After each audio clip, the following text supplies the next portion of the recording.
Aquí comienza No es una casa, el programa donde conversamos sobre el hogar, el barrio y la ciudad que habitamos. Conduce Sebastián Bowen. Bienvenidos a un nuevo capítulo de No es una casa. Todos hemos tenido algún espacio que hemos habitado de distintas maneras.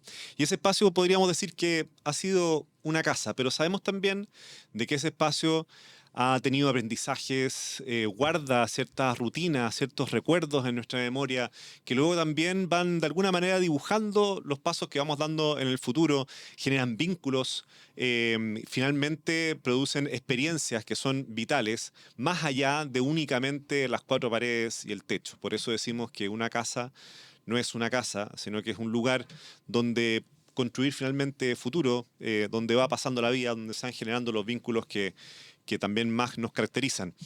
Bueno, cómo habitar tal vez de distinta manera los espacios se trata justamente el capítulo de hoy. Nuestra conversación hoy día es que tenemos en nuestro programa justamente a Francisco Melo, a Pancho Melo, así que Pancho, muchas gracias por estar hoy día acá presente en No es una casa. Gracias por la invitación. Me parece muy interesante el hecho de escarbar como en el concepto del valor del espacio, de la casa, del hogar, y cómo impacta y te acompaña durante toda la vida. Y te lo comentaba antes, tiene que ver también como uno, ahora estoy pensando, que uno habita espacios. Por ejemplo, cuando uno hace una producción, habita un espacio durante un periodo más o menos largo, que es tu set. Y el set también tiene una vida. Y tienes que, y a mí me gusta ir vinculándome y se va deteriorando y hay muchas cosas.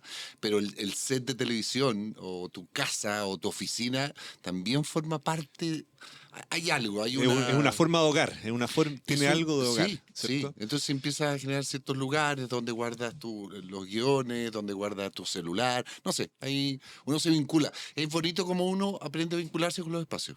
Uno se vincula. Está bueno, yo creo que vamos a volver sobre esa frase en la conversación. Fíjate que algo que me llama la atención es que a las personas que hemos invitado a conversar en el podcast de No es una casa, como que nadie sabe mucho a lo que viene. ¿Cachai? Así como, a ver, ¿de qué se trata? ¿De qué vamos a hablar? Y justamente yo creo que parte de la gracia que tenemos en esta conversación es como ese viaje. Sí. Porque de alguna manera, a través de tu historia, vamos a viajar en el fondo por esos barrios que te ha tocado habitar o esos hogares de distintas formas, no solamente hogares de vida donde llegas a dormir, sino que también donde has podido trabajar o producir o actuar. Y desde ahí se va generando una conversación sin darnos cuenta de nuestro país, de nuestra convivencia, ¿cierto? De lo que somos. Eh, y solamente un detalle, una infidencia. ¿Tú sabes cuál es el primer recuerdo que yo tengo de Pancho Melo? ¿No? Te voy a contar. Qué ¿Ah? Sí, miedo, te qué voy a miedo contar. me da Es que este esto, recuerdo. esto es una primicia. No, lo que pasa es que yo estaba como en sexto básico, yo creo, por ahí, ¿ya? O ¿Ya? quinto básico, no sé, tuve haber sido como esa edad. Yo estaba estudiando en el colegio San Ignacio del Bosque. Ah, ok. ¿Ah? Y me agarran, me sacan de la clase, yo creo como a 300 cabros, ¿ya? Nos sacan en el fondo a los cuartos, quinto, sexto, ponte tú, nos mandan toda la cancha, A correr. estamos todos ahí, y yo solamente recuerdo a un flaco adelante, era como tú haber sido como algo así más o menos en invierno, está ahí como con algún tipo de bufanda, con un megáfono, porque estábamos practicando todos como una coreografía o algo Sí. por el estilo. Entonces te recuerdo así, yo decía, porque pude empatizar contigo. Porque en ese momento yo ¡Wow! dije, ¡Qué buena! imagínate, estar tratando de manejar en el fondo a 300 cabros chicos que se muevan todos al unísono en una No. coreografía. Ahora todo a la izquierda, todo a la derecha. Así que ese es mi primer recuerdo que tengo de Pancho. Y Mira, qué mira. bueno que digas que empatizaste, porque uno dice tan Sí, chico, claro. No, fueron ciertas ideas que hicimos justo con el Felipe Castro, de armar, que generalmente eran para presentaciones en los campeonatos en el Estadio Nacional, claro. donde se veían más de arriba y ustedes abajo no tenían la menor idea de lo que estaban haciendo, salvo que Claro. tenían que correr para allá y armaba unas coreografías gigantescas, nos volvió un poquito locos. Pero mira, o sea, estuvimos ahí Sí. luchando. Claro, pero fue divertido porque después fue justo el periodo, te diría, que antes de que empezara a aparecer más fuerte en las teleseries. Claro, claro. Entonces, cuando empezaste a aparecer, todos nosotros que empezamos a crecer con esas teleseries, ¿cachai? Decíamos, oye, pero ahí está el flaco que nos ayudaba Sí. con el megáfono en la coreografía. Sí, para mí la tele me fue esquiva, entonces yo me dediqué a hacer clases y en el San Ignacio hice clases de segundo básico hasta cuarto medio, mucho. Yo vivía en el San Ignacio y después y también en la Mesonet y en la Teresiana. O sea, esa era mi fuente de ingreso junto con el teatro en las tardes. Entonces, claro, ahí no era una figura que salía en la tele. Oye, y respecto así, si nos vamos a los inicios de tu historia, donde tú creciste, por ejemplo, ¿cuáles fueron esos primeros barrios, esas primeras casas que te vieron nacer, crecer, irte formando, socializando por primera vez? Bueno, muy cerca del San Ignacio. Yo soy de una familia, somos 6 hermanos, madre y padre. eh, Y mi padre, yo creo que estratégicamente, claro, trató de tener unas casas cerca. Mis hermanas estaban en ¿cómo se llamaba? El, no es la Girouette, no, el que queda en Perú al día, que ya no existe. La heroína española, o sea, francesa. La, No tengo forma de ayudarte. ¿Ah? la heroína francesa, luchadora. Y Juana de Arco, el Jeanne d'Arc. Mira, Gracias. muchas gracias, Maite. Ahí. Estaba en el Chantal, que queda en Pedro Valdivia. Y bueno, nosotros en San Ignacio. Entonces, mi primera casa de recuerdo, si bien yo nací en otra, estaba en el bosque con Diego Almagro, frente a una plaza, frente a la Plaza del Bosque. Ah, está ahí al lado. Está ahí. Estaba al lado, sí. Claro. Pese a eso, igual mi papá nos llevaba en auto, que uno decía, yo lo miro con perspectiva y decía, ¿por qué? Después ya no, más grande, pero había un viaje. A mí en general el colegio no me gustaba mucho y sufría, entonces mientras más largo fuera el viaje para desprenderme, bajarme de ese auto y sufrir, porque tiene relación con lo importante y fundamental que es mi casa, mi hogar. Yo siempre, hasta el día de hoy, termino de hacer mis responsabilidades y mi objetivo es volver a mi casa. No pienso, voy a hacer el carrete. Y bueno, y en ese espacio, que era una casa grande donde vivíamos 8 personas, eh, eh, yo recuerdo, o sea, lo que me gustaba tenía que ver como con los recovecos. Y trato de acordar, y hace muy poco, hace un par de semanas, pasé frente a la casa. Con la nostalgia del pudor de repente tocar el timbre y decir, déjenme pasar. Claro. Me da más pudor aún porque uno dice, si me conocen va a ser más raro todavía decirle qué le pasa a este que sale en la tele o en el Instagram. Pero hay espacios, como había un cuartillo donde uno ¿cómo se llama? Echaba la ropa sucia y donde uno se escondía cuando jugaba de la escondida. Recuerdo que en la pieza oscura, otro juego extraño, me corté la lengua. Puras cosas como de actividades que eran muy emocionantes. Y además, la potencia que tenía el jugar, teníamos la plaza, cómo uno jugaba a la calle. No hay una crítica del día que en el celular o en la vida interior con los juegos, no, pero la vida de juego con los amigos del barrio generaba, yo recuerdo esas como llamadas como a entrarse porque ya es un poquito tarde o hay que ir a comer y uno transpirado de tanto que jugó ¿cómo se llama? En la plaza. El vínculo con los vecinos y no el vecino de al lado, que es un poco el vínculo que uno tiene ahora, o salvo por los WhatsApp de los vecinos, pero por seguridad, para que nos roben menos, para el histerio, pero allá no, era el de allá, el de acá, el de más allá, el que inventaba cosas. Esa vida de barrio me genera cierta nostalgia. No digo, ¡ay, qué pena! ¡Ay, qué lindo era esa época! No, pero hay cierta nostalgia linda de recordar que era distinto. De jugar en la calle, jugar tenis en la calle. Y viene auto. Uno hacía eso. Claro. Jugaba y venía auto. Ahora eso no está dentro de las posibilidades, veo yo, en los niños. Pero fue fundamental, y es un espacio en el cual yo sigo visitando. Si paso por ahí, miro, y si puedo pasar y desviarme un poco para pasar frente a mi casa o ver cómo ha mutado la plaza del bosque, también me gusta. O sea, es un eje fundamental dentro de la historia de mi vida, de mis recuerdos. Es bien impresionante porque, bueno, yo soy de unos barrios bien parecidos. Viví, no sé, en el fondo hasta los 22 años, 23 años probablemente, muy cerca de donde estás mencionando. Y es bien impresionante cómo ha mutado, porque sigue siendo un barrio súper bien conectado y toda la cuestión, pero claro, antes había una escala, yo diría que era una escala que te permitía un poco más comunitaria tal vez. Hoy Sí. día es mucho más denso, Sí. naturalmente. Un lugar que tiene mucho acceso a servicios, a transporte, es natural que se densifique. Pero eso también cambia la dinámica, ¿cierto? De todo el entorno, de todo el barrio finalmente. Total, bueno, me acuerdo dos cosas que me llamó la atención. Uno, la cantidad de semáforos para acceder a esa esquina. Ya hay que tener un manual para entender cómo cruzar antes donde no había semáforo, que era el bosque donde Almagro. Y por otro lado, ¿qué pasaba? Ahí justo en la esquina habían locales, donde estaba la carnicería, la panadería, el almacén, donde uno compraba el aceite con... se me está cayendo el carné, pero asqueroso. O sea, yo estaba pensando en ese aceite como con... Eso yo no alcancé, por ejemplo. Ahí. Weón. Bueno, y yo recuerdo en la época de la dictadura que mi madre me mandaba a comprar cigarros, pues fumaba. Y así como todo, bueno, y los pollos, que llegaban los pollos, que el camión con los pollos. Bueno, esa esquina era o el diarero, el kiosco. Claro. El kiosco que yo, iniciando mi sexualidad, tratar de asomarme a esas revistas prohibidas y tratar de sacarlas como con cierto pudor. Y el que decía, no, pero guárdala, guarda. Bueno, todo eso. O un poquito más allá, el cine de las Lilas, cine que ya tampoco existe, que era un cine importante.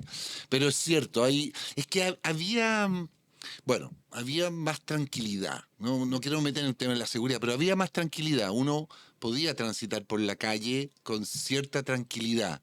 Y no me quiero también meter en el tema político porque para otros no era posible transitar con tranquilidad en la década de la dictadura, pero sí, la vida de barrio era más rica. Yo creo, esa sensación me queda a mí.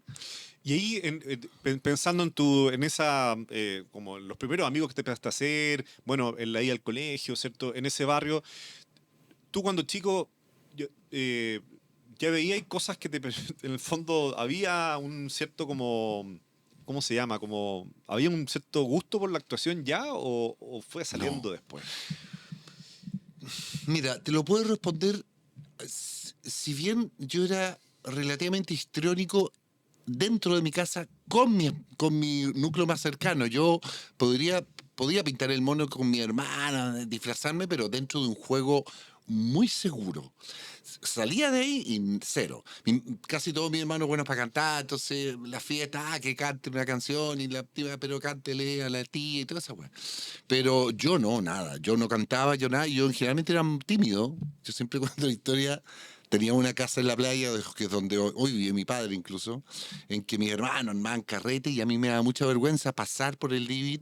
Entonces armaba circuitos saliendo por las ventanas para no pillarme con la gente porque me daba mucho pudor. Que no tiene nada que ver con lo que uno dice, pero hoy día, perdón, tuviste en el Festival de Viña. Es que son cosas distintas, pero no. Yo me declaro un tipo profundamente introvertido. Me gusta, y por eso tiene que ver con el tema del hogar.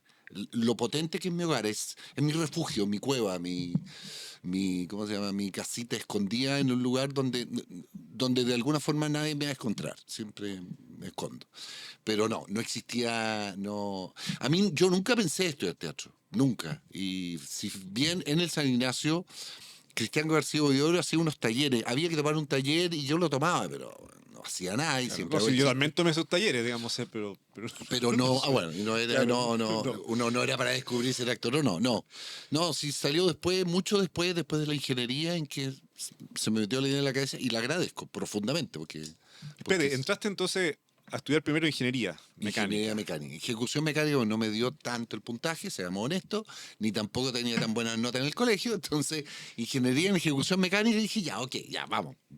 Y me funcionó las máquinas y herramientas como experiencia, el dibujo técnico, el dibujo, bueno, hacer el despiece y entender todo eso.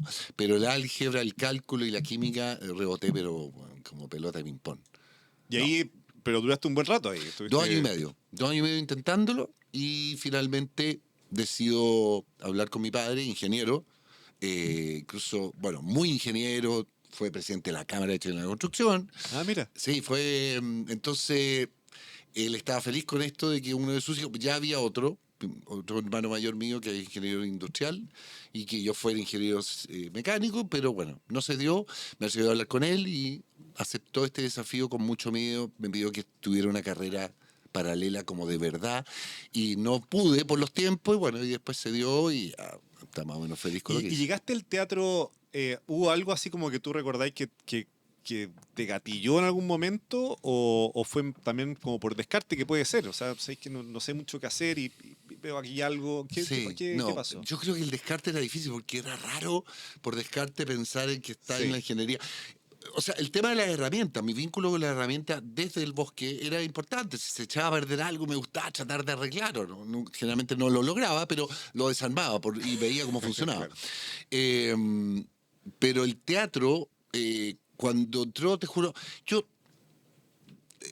recuerdo haber pasado por allá en la, ¿cómo se llama? En Avenida Ecuador, donde queda la escuela de ingeniería, y había un teatro donde decía el grupo de teatro de la... Tengo esa imagen. No es que pensé, pero dije, ¿cuál es un grupo de teatro de ingeniería? Qué raro. Pero no tenía ¿cómo se llama? La seguridad como para decir, ¡ay, quiero entrar ahí! No pude. Ahí entró. Y por otro lado, yo siempre le atribuyo gran valor a una obra que se llama Los Payasos de la Esperanza, con Mauricio Pesutich y Rodolfo Poblete, que yo la vi y más allá de lo potente de la obra, me llamó profundamente la atención qué era descubrí qué era lo que pasaba atrás. Cuando ellos desaparecían, o la previa, o la entrada, ¿cuál era la trastienda? ¿Cuál era esta caja de Pandora? ¿Cómo funcionaba? Y ahí tiene alguna vez una conversación con Federico Sánchez, me acuerdo, que me dijo, bueno, se asemeja un poco al mundo de la ingeniería mecánica, de saber cómo funcionan las cosas. Y ese es el único punto en que yo digo, ¿por qué me sedujo meterme en el teatro si, ¿cómo se llama? No era no sé si es el típico, no es que todos los actores son súper extrovertidos, no, para nada.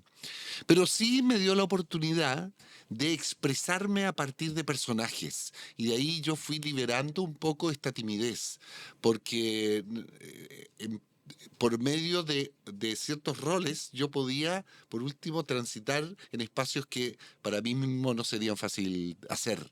Y eso yo creo que ha sido muy liberador para mí en un crecimiento personal.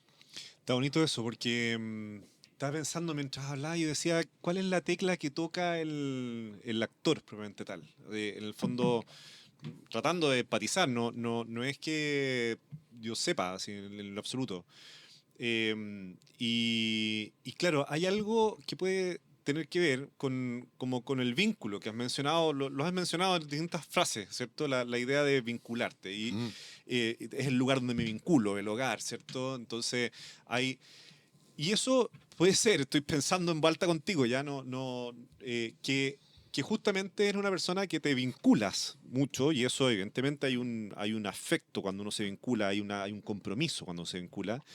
El teatro puede ser que te permita de alguna manera mediar, ponerle ciertas formas, ciertos límites, cierto profesionalismo también a ese vínculo, no el vínculo del hogar, el vínculo de la profesión, el vínculo de lo que yo hago, ¿cierto? O sea, es algo que quiero tanto, algo que me compromete tanto, que a través del teatro puedo hacerlo, ¿cierto? Pero manteniendo una cierta distancia también. Que es distinto al hogar. En el hogar uno se vincula porque está de cuerpo y alma, digamos, vinculado con un futuro, Sí, con un pasado, con una historia, con una comunidad, como sea, con tu familia. En el teatro tú sabes que entras y sales, digamos. exacto. Entonces puedes gestionar ese vínculo de alguna manera, no sé si es la forma de decirlo. Sí, y yo creo que te la puedo complementar como una pregunta que sale harto, que tiene que ver en el tema de la actuación, de esto de que uno interpreta muchos roles, ¿ya? Y yo a la gente le digo, en el cotidiano todos interpretamos muchos roles. El rol, el que más se asemeja, creo yo, al rol base, esencial, o a tratar de responder quién eres tú, es en tu casa.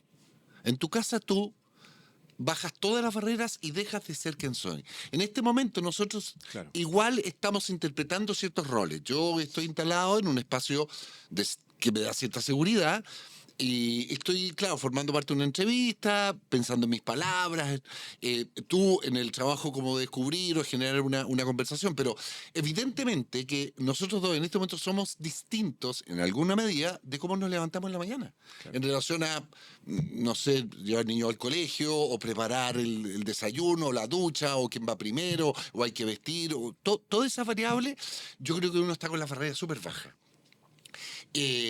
Pero todos los personajes de alguna forma sí se van protegiendo o se van armando. Hay como una armadura que uno va adquiriendo para interpretar los roles. Pero en el hogar, yo creo que uno se saca todo eso. Como cuando uno llega a la casa en la noche después de un día, uno hace... Hay la sensación de estacionar el auto o, no sé, abrir la puerta y hacer... Y decir, ok, ahora te vas a encontrar con los problemas de la casa que hay que llamar al gaffer y todo Claro. el típico, pero yo creo que ese es un espacio en lo más puro posible con respecto a cómo es uno en la esencia.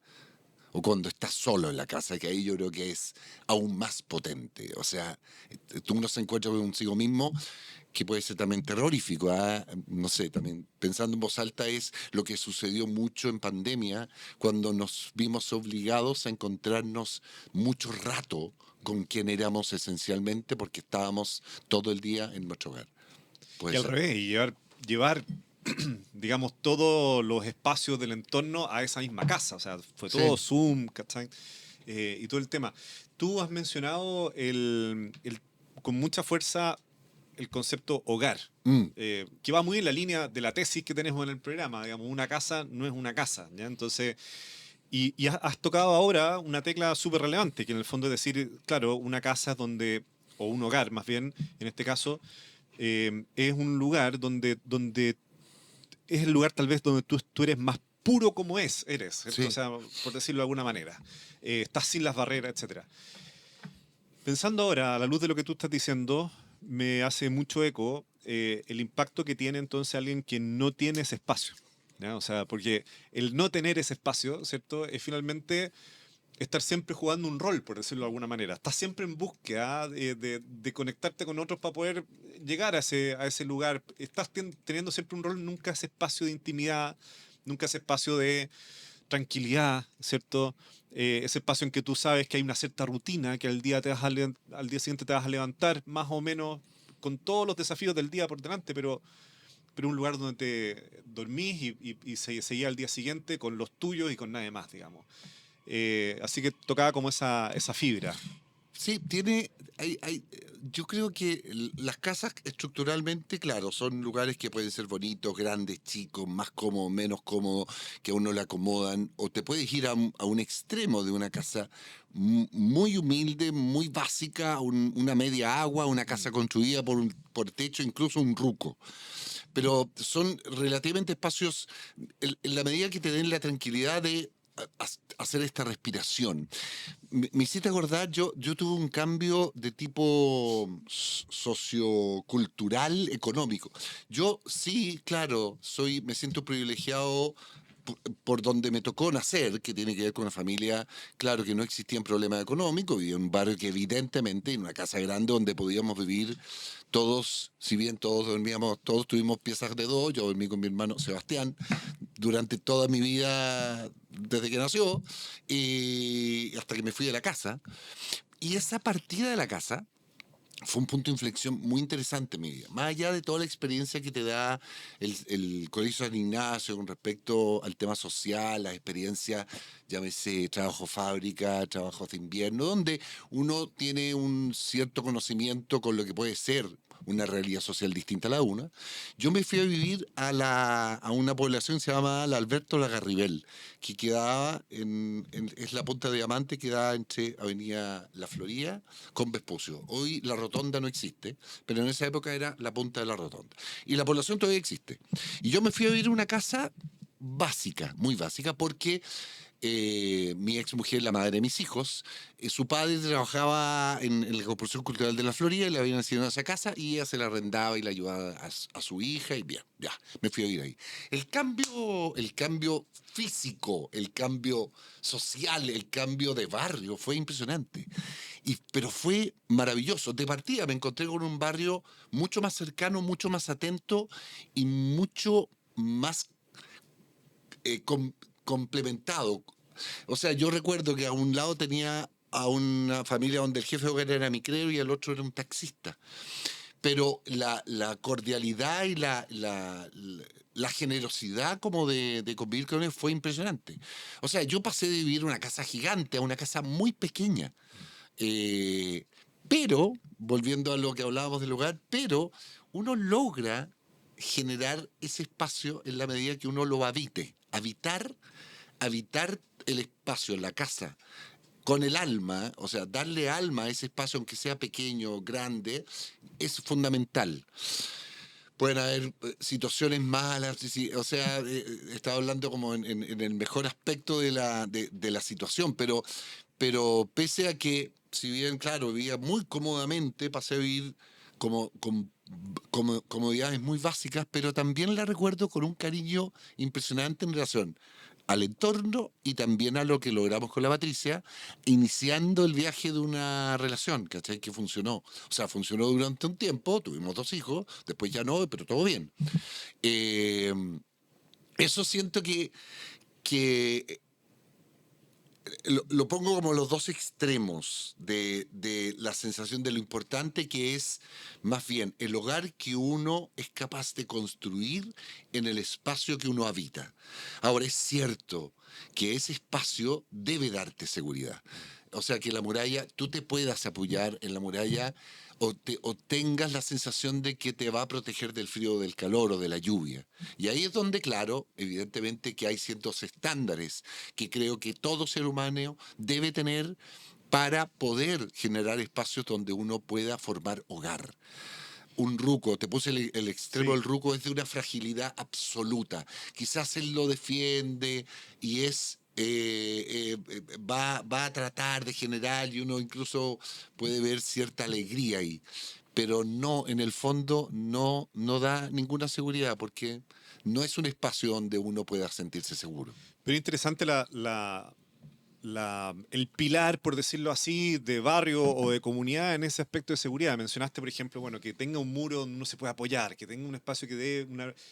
Pero a veces, tal vez una falacia en la que vivimos, en el fondo una suerte como de, no sé, de ilusión, ¿ya? Es que vas a estar más seguro en la medida que más firmes sean las estructuras físicas, Mm, ¿verdad? Y probablemente tanto más relevante es que vas a estar más seguro en la medida que más firmes sean las estructuras sociales, por sí, decirlo así. O sea, que tu vínculo con los vecinos, ¿cierto?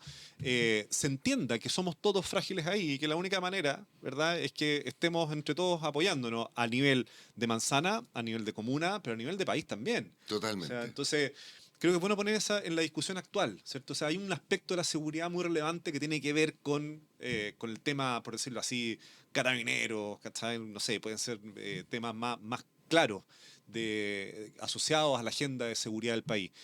Pero hay una agenda súper importante que está vinculada con la seguridad, llamémosle, no sé, los vínculos, la cohesión social, ¿cierto? El que los barrios entre sí se apañen. Y eso tiende a suceder más muchas veces en barrios más vulnerables, Sí. ¿ya? Porque no hay otra también. Así que súper interesante. Y lo otro, tú mencionaste un hogar es donde tú pones el alma, dijiste esa frase, Mm, con un énfasis propio, en el mm. fondo. ¿Qué significa poner el alma en el hogar? ¿Cómo lo describirías?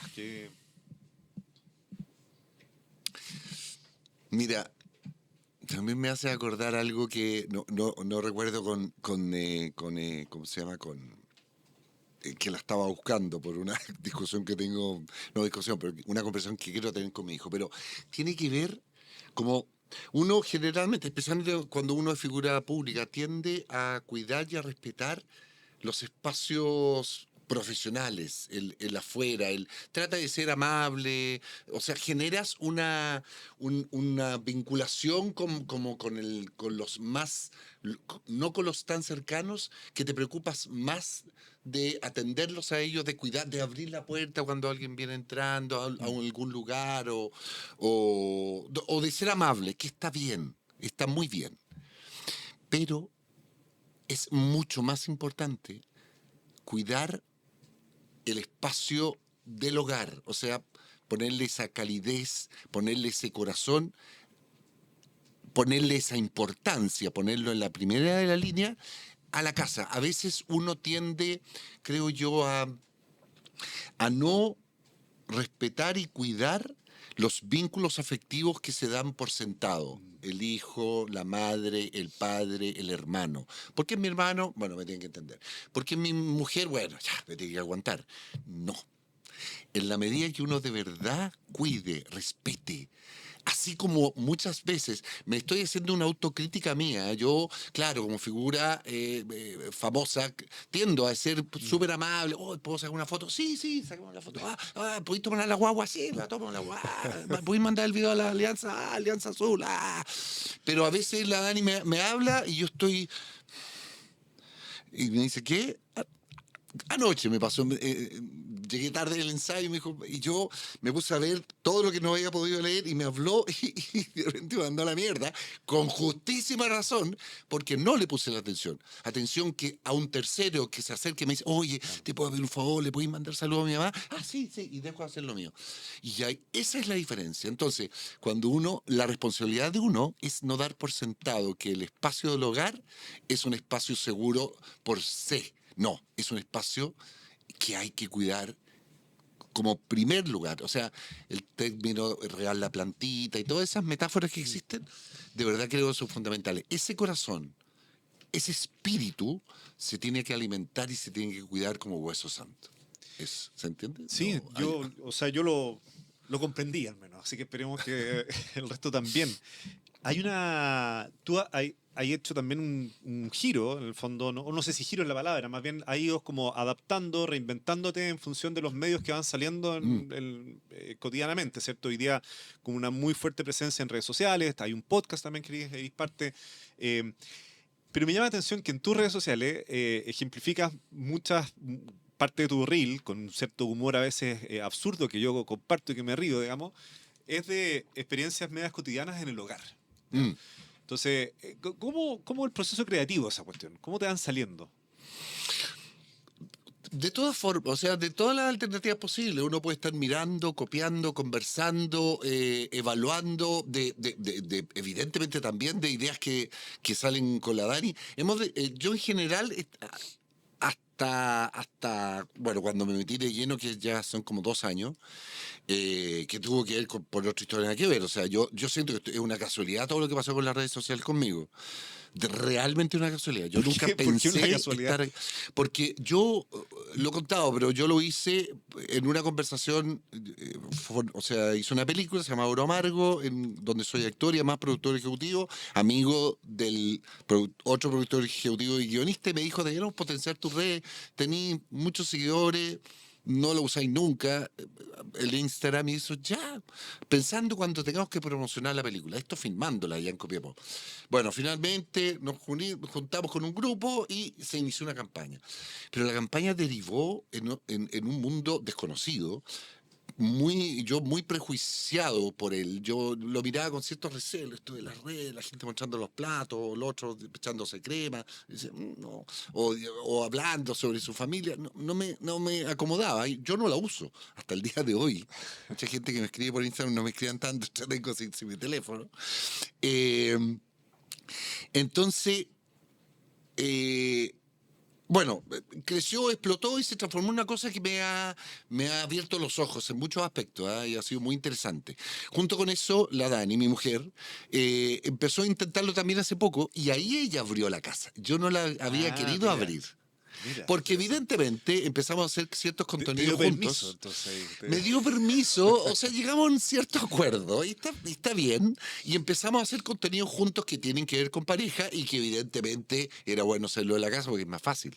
Y ahí empezamos a indagar, a jugar, a copiar, a ver, a descubrir, y ahí van saliendo esos temas. Y también nos ha obligado a conversar nosotros como pareja en la noche, tarde, tomándonos una copa de vino y decir, esto lo deberíamos hacer. O, viste, esto es un tema.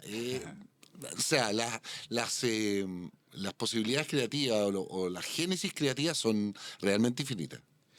Oye, me quedan un par de preguntas para ir finalizando. compartimos un gusto por los temas como de carpintería, por decirlo así, ¿ya? Entonces yo me he dado cuenta que es harta la comunidad que comparte ese mismo gusto, así de repente de distintas profesiones, de distintos lados, hay gente que encuentra ahí como un espacio. Nosotros siempre decimos que la casa es como un lugar de futuro, ¿ya? O sea, un lugar en el fondo, cuando tú tienes un hogar, un espacio, un lugar donde tú estás habitando, de las cosas más potentes que se produce es que tienes un proyecto. ¿Ya? O sea, tú te imaginas ese lugar cómo puede ser en el futuro, con tus manos, con tu creación, puedes ahorrar para tratar de lograrlo, ¿cierto? Entonces hay algo, yo le digo, hay algo espiritual ahí, o sea, en el Sí, fondo, en el sentido de que trasciendo más allá del momento en que estoy ahora y me imagino a mí con mi familia en el futuro en este lugar, ¿ya? Entonces, el gusto por hacer las cosas con las propias manos, por decirlo así, está asociado a eso, como a transformar un lugar hacia el futuro. Es algo que te pasa también a ti en ese gusto que de repente nos abres con las redes sociales, de que uno ve tu taller, por ejemplo, mm, ahí, con que probablemente te conectas con los mismos ímpetus que habían cuando entraste a estudiar también probablemente ingeniería o en ejecución mecánica, que hay algo en ese espíritu no solamente de trabajar con el material, sino de construir proyectos. Con toda la complejidad que tiene un proyecto, sea de carpintería, sea de arreglo de la casa o sea de producción teatral. totalmente, totalmente. A mí, yo siento una pequeña espinita con mi taller, que lo armo, que voy, lo limpio, de repente me lo llenan, se transforma un poco en bodega, lo defiendo. Me pasa igual, hay- exactamente igual, me pasa exactamente igual. Cuando bueno, de repente veo, qué sé yo, una plancha metida sí, adentro, sí, sí, tres ¿por qué? sillas así acumuladas, y digo, ¿por qué eso ¿Por esto no es qué? una bodega? ¿No? Sí, sí, Como algo medio tiene, sagrado. para algunos, claro, ese es un Sí, espacio y dice, está lleno de herramientas, pongamos una bicicleta, la estufa, el verano, claro. ya, bueno. Junto con eso, claro, me siento un poco, creo que debería dedicarle más tiempo, porque tomando lo que tú decías, todo el proceso creativo en torno a esta creación en que parte con una idea o parte con un pedazo de palo, un pedazo de madera y una idea un poco en la cabeza y un dibujo y uno empezar ahí paso a paso con los cortes, con las herramientas, weón, con el cepillo y uno poco a poco va transformando este pedazo de palo en algo que tiene no solamente una forma distinta o cierta belleza en los encastres, lo que sea, sino además de repente va a formar parte de un lugar o va a formar parte de un lugar de tu casa o de un lugar de otro. Entonces ya va a tener de alguna forma una suerte de alma. Mm. No es solamente unos palos que uno ve tirado que la Dani siempre quiere votar, sino, no, por favor, no me los votes, sino que eso puede llegar a transformarse en algo. Y eso se asemeja mucho en el proceso o en el oficio en el que estoy. O sea, en rigor, yo ahora estoy metido de cabeza en una obra, entonces, y ha sido realmente encantador. Este viaje que tiene que ver con que te entregan ¿cómo se llama? Un libro o un guión que está lleno de palabras y que a partir de eso, que no tiene mucho valor, es un texto, va a transformarse en una experiencia que se completa cuando otro la recibe. Mm. ¿Cachai? Y ese viaje completo de descubrir cuáles son, que tiene fallas, que tiene errores, que tiene equívocos, que de repente que a uno le pasa, cuando uno va Claro, cortando y sí. dice, no, era este lado de la línea, no, perdiste, te equivocaste. Nada, todo eso, medir 2 veces por lo menos. Bueno, en el proceso creativo, en la construcción, por ejemplo, de una obra de teatro, es exactamente lo mismo. Y al final también te van a quedar las dudas. Dije, lo podría haber, en vez de eso, haber usado, no sé, en vez de ese encastre otro. Te van a quedar las dudas de cómo entonces, por último, pensar para el que viene, que tiene que ver como con los errores, que tiene que ver con las equivocaciones, o que tiene que ver con el fracaso. Que me encanta esa palabra, porque al fin y al cabo el fracaso forma parte del viaje. Y el fracaso te puede enseñar a decir, ya, para la próxima, ya me equivoqué en esto, no me voy a equivocar de nuevo. Pero, pero ese proceso creativo, constructivo, que parte de algo que es inanimado, por decirlo de alguna forma, y se transforma en un objeto o en una obra o en una experiencia que va a generar va a provocar, va a ser provocadora. Pensemos en armaste simplemente un banquito que quisiste regalar para la Pascua y al principio era un grupo de palos inertes y finalmente se entregan y alguien hace ¡qué lindo! Y va a tomar un lugar en el hogar de esa persona, Claro. y cada vez que lo vea va a generar un vínculo contigo. Bueno, una obra de teatro también.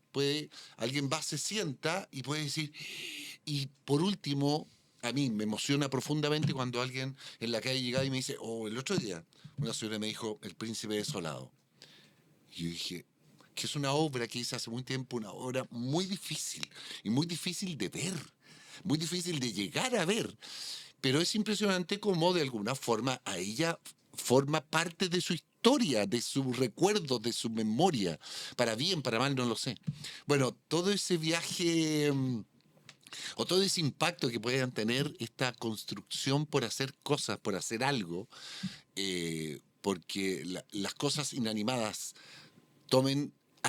tengan alma pensando en el hogar, ¿cachai? Me parece súper fundamental o me llena de alegría saber que uno puede llegar a hacer eso con elementos tan simples como construir con unas maderitas algo que va a trascender en el tiempo y en el alma de las personas. Pancho, antes de entrar acá a conversar, este viaje que hemos tenido en el fondo de historia, de alma, de vínculos, tú me mencionabas algo que me pareció súper interesante de poder sacarlo a la luz. ¿Mm? Decías en el fondo que cuando tú te enfrentas a un lugar, cuando llegas a un lugar, te ha tocado espacio vivirlos dos veces, Sí, ¿cierto? Una vez como persona, digamos, comiendo o visitando o lo que sea, y en otra situación como actor. Y la perspectiva de ese mismo lugar es distinta. sí. ¿Por qué? Sí, eso me encanta cuando sucede. Como prólogo, contar la anécdota de un amigo que es actor y que viaja por el mundo porque forma parte del Circo del Sol. Entonces ha estado toda la vida ligado a funciones en distintas partes del mundo y él constantemente vive en hoteles. Y alguna vez me decía, no, las piezas de hoteles son espacios muertos. Entonces, y él siempre anda trayendo cosas de su casa para habitar esos espacios. Entonces los habita. No es solamente es un espacio. Y les da de alguna forma, les da alma, lo respira, cambia el color. Entonces yo también, claro, hablo del ejemplo cuando yo puedo ir un día a comer a un restaurante o a ir a un hotel con mi pareja y va a tener uno tiene una percepción distinta de ese espacio. Uno entra a un restaurante, se sienta, dice, uy, está bonito, la gente, pide la comida, disfrutas, conversas, pum. Y a la semana siguiente me ha pasado que he ido a grabar a ese restaurante. Entonces, la actitud de uno frente a ese mismo espacio es otra, es distinta.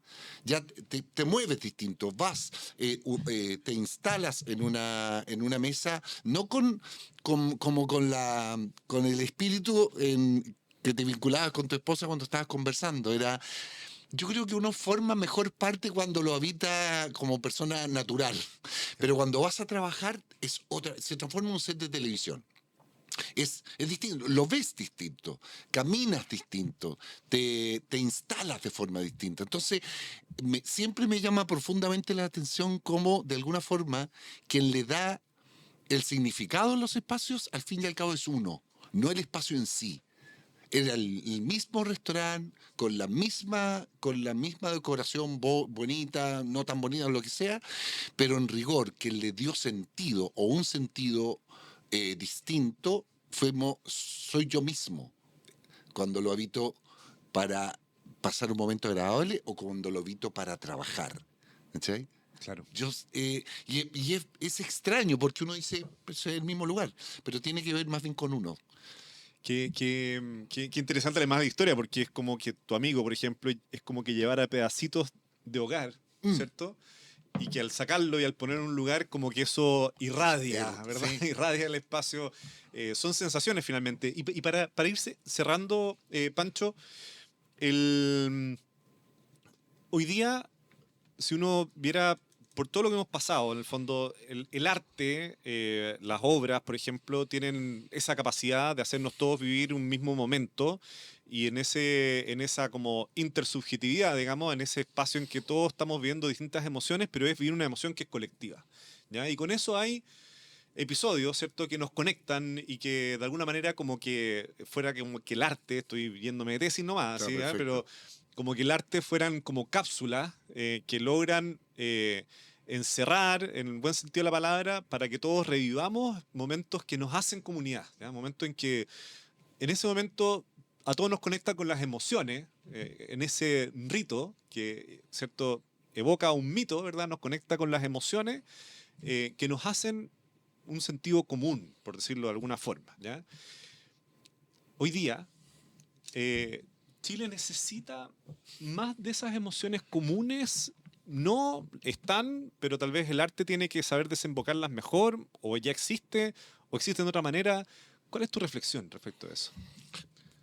No puedo estar más de acuerdo contigo y uno tiene la imagen, bueno, no solamente yo como intérprete, sino también como espectador frente a alguna experiencia de tipo artística. O sea, hace poco fui que no conocía esa nueva sala de música que está en Vicuña Maquena, el BM20 parece que se llama, de la Universidad de Chile. Y viví una experiencia, no solamente por el espacio, que tenía ganas de conocerlo, y, pero que forma, forma parte como de mi viaje personal hoy en día, haber estado ahí. Y tiene que ver con la experiencia. A mí me gusta pensar las obras de arte, o la experiencia artística como experiencia. El recital es lo más fuerte. Cuando uno va a un recital especialmente grande, uno tiene a 50.000 personas conectadas en la misma. Somos todos amigos. O sea, comillas, pero estamos todos en la misma. Somos una comunidad haciendo eco o en un lenguaje común. Estamos de verdad todos en pos de disfrutar, gozar, emocionarnos, conmovernos con esta situación que estamos viviendo Y juntos. en la misma frecuencia, literalmente hablando. Claro, Exactamente. está, En teatro pasa de alguna forma lo mismo bajando. Yo, como Héctor, siempre he tenido el sueño de lograr generar lo que puede suceder en un, no sé, en un recital de Rosalía. No lo vamos a lograr, pero por último tener la imagen que lo vaya a lograr es bueno. Ahora, si uno como sociedad tuviese la capacidad o o por último, la conciencia del valor que tiene que estemos todos en sintonía, como tú bien lo decías, yo creo que viviría en un mundo casi que rayaría en la perfección.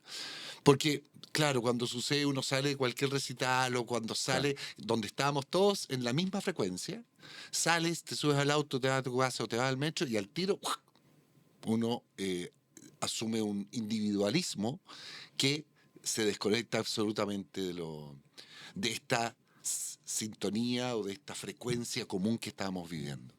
Si lográramos tener conciencia del valor de estar en la medida de nuestras posibilidades o conscientemente buscando frecuencias comunes para poder avanzar, sería maravilloso.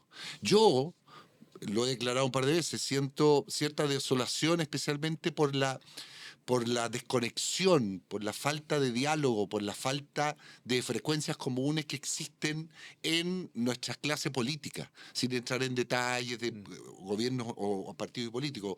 Pero uno escucha, ve cualquier programa como de debate o cualquier campaña, uno dice, aquel punto no tiene que ver con eso, o sea, me desencanta, me entristece, porque me hace mucho sentido el tema de la frecuencia. Si lográramos de verdad, creo que nos pegaríamos un salto como sociedad, como seres humanos, en pos de darnos cuenta de muchas cosas que este individualismo que nos cierra y que nos cierra en un loop sonoro de frecuencia solitaria y vacía, que de alguna forma, para cerrar, creo yo, tiene que ver con cuando uno cuando llegas a tu casa, lo que haces es conectarte con esa frecuencia que conoces y que te sirve y que te alimenta. O sea, la imagen un Claro, poco el enchufe. del enchufe y el cargador que ya. pero un cargador que te pone en verde. La vuelta al hogar, digamos. Sí. Oye, Pancho, muchas gracias por toda la conversación, por este viaje, ¿cierto? De vínculo, de reconocer momentos justamente de alma, de depositar el alma, que finalmente eso, yo creo que es la manera en que nos vamos vinculando y que el hogar es eso al final, es como que sería como un derroche de vínculos en Sí. distintos sentidos, ¿verdad? Así que muchas gracias por esta conversación, por abrirte, por tu tiempo No, y un por placer. participar de No Fue es muy una bueno. casa. Maravilloso, de verdad. Muchas gracias. Fue bonito poder viajar entre los recuerdos y también añorar futuros mejores. Y cuando paséis cerca de tu ex casa, animarte a tocar nomás Tocar el el timbre y pasar. Yo lo he hecho. Listo, chao, muchas gracias. Chao. Encuentra este y todos los capítulos en el canal de YouTube Déficit Cero y en Spotify. No es una casa. Nos escuchamos el próximo domingo.